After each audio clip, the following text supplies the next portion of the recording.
Tell us what the environment is like currently for you and how it's been over the last year. Thank you for inviting me.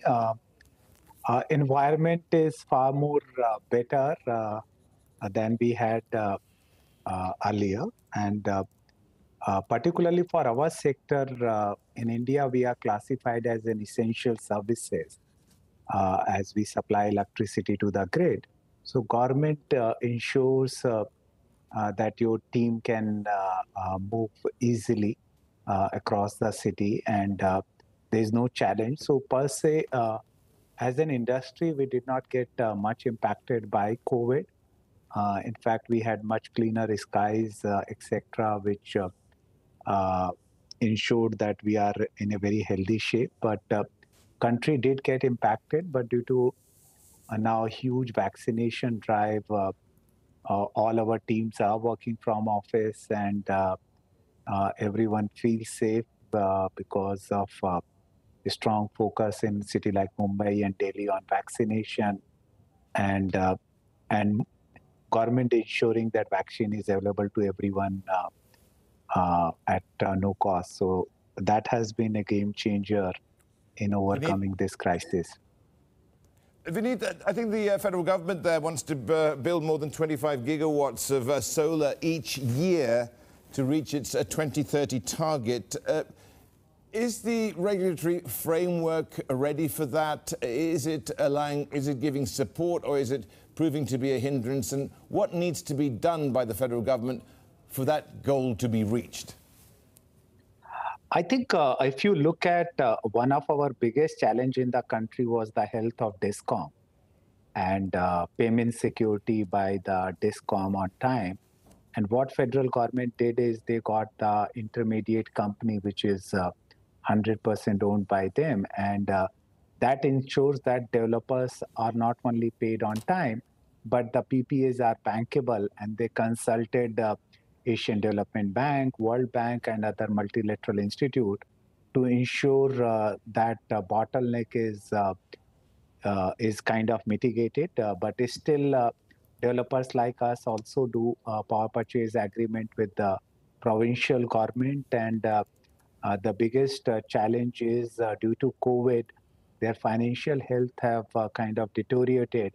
So getting payment on time, but again, the federal government has ensured that solar, wind, small hydro are must-run plant. So there is no curtailment like what you hear in China and few other countries. And that has ensured that the India continues to attract foreign capital, and more and more entrepreneurs are entering into this space. Vineet, your strategy revolves around building and then selling renewable assets once they reach a critical scale. First of all, why that strategy? And second, what do you intend to do with the proceeds once the sale is done? Actually, that's not our strategy exactly. When we started in 2010, solar was not proven. And most of investors used to have a concern around that. And if you remember, we signed the PPA at the tariff of around 30 US since that time. And being a first generation entrepreneur, you want to de-risk your portfolio risk. So what we did is, when we became the first company to reach a gigawatt scale in India, we monetized around 1.2 gigawatt of our renewable energy projects to Tata, which is one of the largest conglomerate in India, in deal valued around $1.4 billion. And that was one of the biggest success story. So that increased the confidence of our investor, because we could give very successful exit to ADB and DEG and GE, who were our shareholders at that point of time.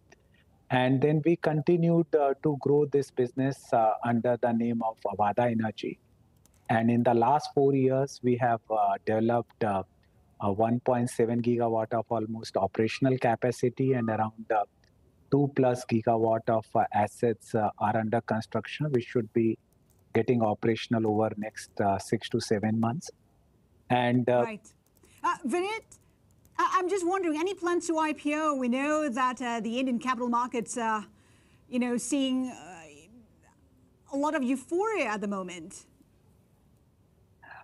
You are absolutely right. There is a huge focus on ESG investment in India as well as globally.